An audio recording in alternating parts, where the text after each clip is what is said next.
I know that it's Mommas Day coming around, but overall, wouldn't Mama want us to be happy? Our mothers spent so much time wanting the best for us. Wouldn't it only make sense that for this we used money to get the things that are best for us? Shouldn't she be content with your well-being and happiness regardless of what you purchase? Those roses, they don't last. Those candles, she got plenty of candles. What if we got her some Yu-Gi-Oh cards? And if she genuinely wanted us to be happy, she'd let us use them permanently. To be honest, bro, I ain't even gonna hold you. If I had a mama, that's exactly what I'd be doing. To be honest, it sounds like top tier son shit. Huh.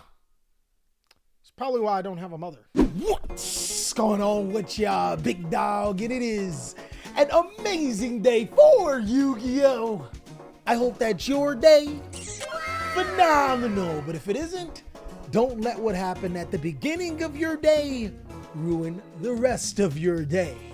And if for some reason you decide to take me up on my advice, let me know how it goes. Today, big dog, I'm going to be talking about some cards that I think are going to skyrocket in price. These cards, oh my God, they just look really, really cheap right now. To be honest, I think that there's a plethora of factors why these cards are so cheap.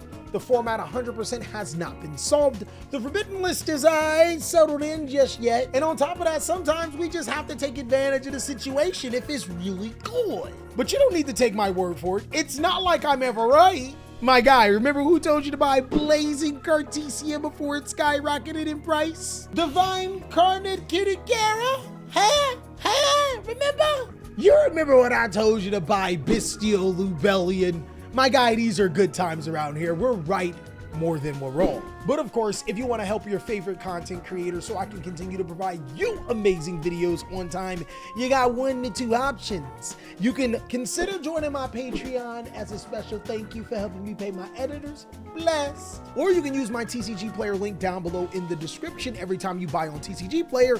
That helps me out. You know what? Just do both of them. Without further ado, big dog, I present to you, buy these cards before they skyrocket in price.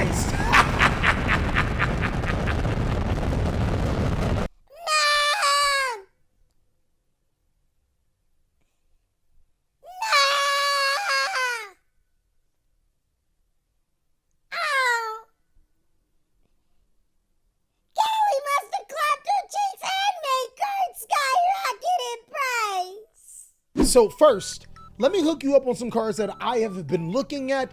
I think that Cyberstorm Access is a very underexplored Yu-Gi-Oh set, and there are some cards that are going to go up in price once the format develops. My guy, to be honest, even if these cards don't go up in price, they're actually at their lowest point right now. I don't think they'll go any lower. They're just a solid pickup because they're just good cards. With that being said, I think that Firewall Defensor is actually ridiculously low, even at its current price tag of $6. My guy, my friend! TheCaliEffect, I thought that you wanted Mathmech and Cyber's decks to be cheap. I do, but the fact of the matter is that Firewall Defensor is actually a really good Yu-Gi-Oh card, and once people forget that it says Firewall in its name, it is a Cyber monster that allows you to summon another monster from your deck, they'll start to realize that this card is actually kind of cracked. Being able to summon Firewall Phantom Dragon to your side of the field for a quick search, or Firewall Guardian for an additional link summon and a free body to your side of the field, it's actually crazy. But while I have your attention, there's actually another Firewall card that I also think is good, in Firewall Dragon Singularity. My guy, this card is thugging it just like most Yu-Gi-Oh players. Single. Y'all both should relate. No matter how much you change, neither of you can get a girlfriend. I think the best way to look at Singularity is access code Talker at home.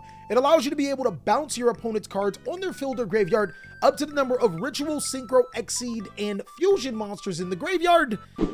And it did not specify Cyber monsters. Holy yo, this is kind of more generic. Yo, a lot of Yu-Gi-Oh decks play at least 2 different types of cards. Sometimes you even play all 4. You can bounce up to 4 cards and gain 2,000 attack.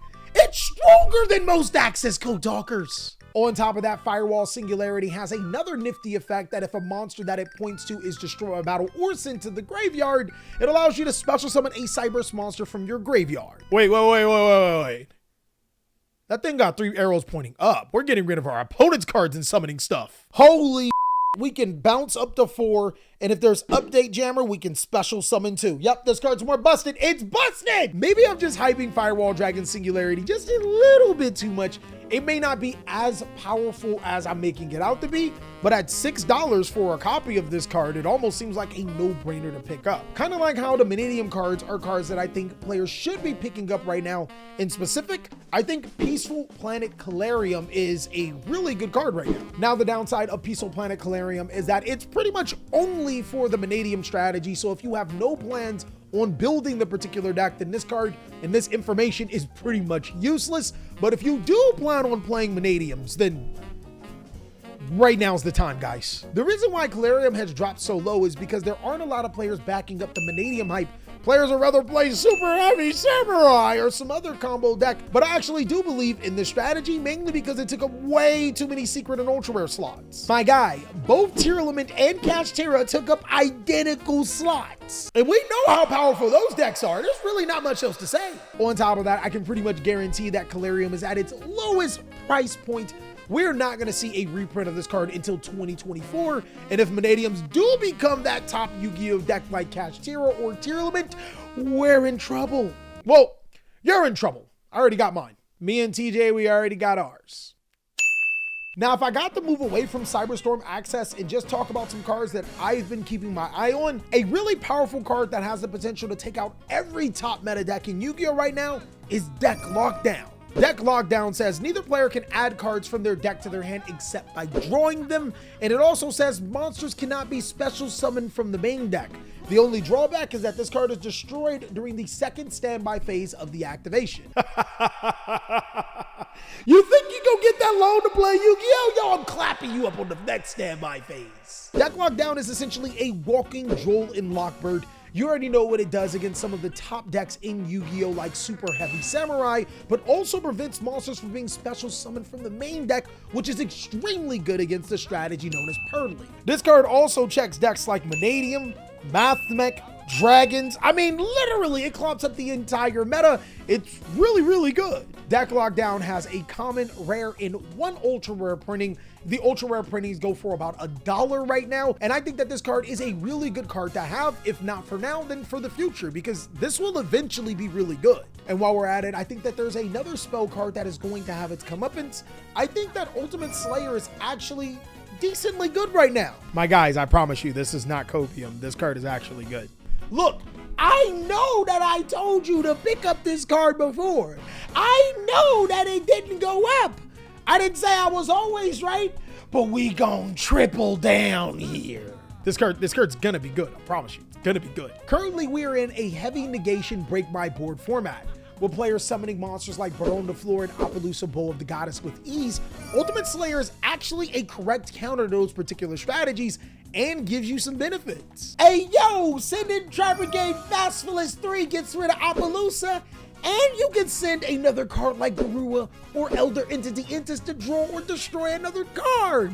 Sending Myriologic Aggregator allows you to be able to get rid of some of the popular Xseed monsters in the game and potentially negate another card. And sending Golden Cloud Beast allows you to get rid of powerful synchro monsters like Baron, Bestial Dissipator, and Chaos Angel. But more importantly, you get to send it with Malone. Sorry, everybody. Editors won't let you show Malong. I can't say the other word or they'll beat me again. And unlike the other times, Ultimate Slayer is actually at a really, really reasonable price. There's also rumors that Power of the Elements won't be reprinted inside of the Megatons. If that's true, then yeah, we probably should pick up some Ultimate Slayers. Spellbound is an amazing spell card out of Darkwing Blast that prevents all of your opponent's face-up monsters that they currently control from tributing, fusion, synchroing, exceeding, linking. Basically, don't touch those Yu-Gi-Oh cards. Yo, when Spellbound first came out, we were in a tier format and they just fused from the graveyard. Nowadays, ooh, stopping them from fusing, synchro, exceed, linking, and tributing on the field? That's kind of good. Imagine your opponent builds one of the most fiercest boards in the game. They summoned all of their strongest monsters and they about to go into the extra deck. And you go, hey, I know this sound like a Magic the Gathering card, but Spellbound? Yo, they gonna be heated! Now, of course, your boy has a couple of hopium takes that I want to get out there. I wouldn't be surprised if this card spiked up in price, but I'm not 100% sure about its validity, though I do think since Synchro monsters are on the rise, Gravity Collapse can be a really good card. My guy, it not only negates an opponent's summon, they won't be able to summon for the rest of the game! Decks like Super Heavy Samurai, Dragon Synchro, and Sword Soul could all use this card and can completely shut down a turn.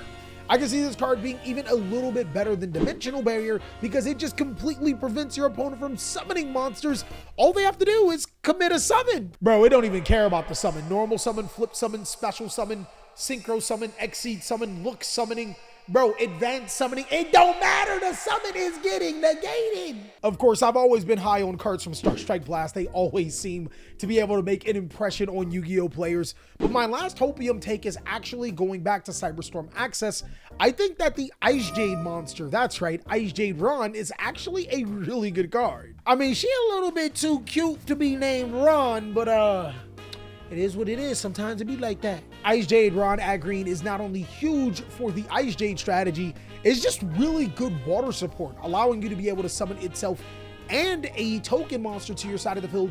Gives you free access to Synchro 10s like the Ice Jade Synchro monster, or being able to summon one of those powerful Synchro 10s not put on the floor in Shingi. And bro, why you added pick up some damn Shingis? The card is ridiculous. If Bro on the Floor did not exist, this would be the best Synchro 10 in the game. It is a literal walking god card. And that's all that I have for cards that I think that you should buy before they skyrocket in price. Of course, let me know if you guys think that there are some other cards that players should be looking for. And like I always said, make sure you're using my TCG player link anytime you go to TCG player. Cali needs some new cards himself. As always, I hope you guys are having an amazing day.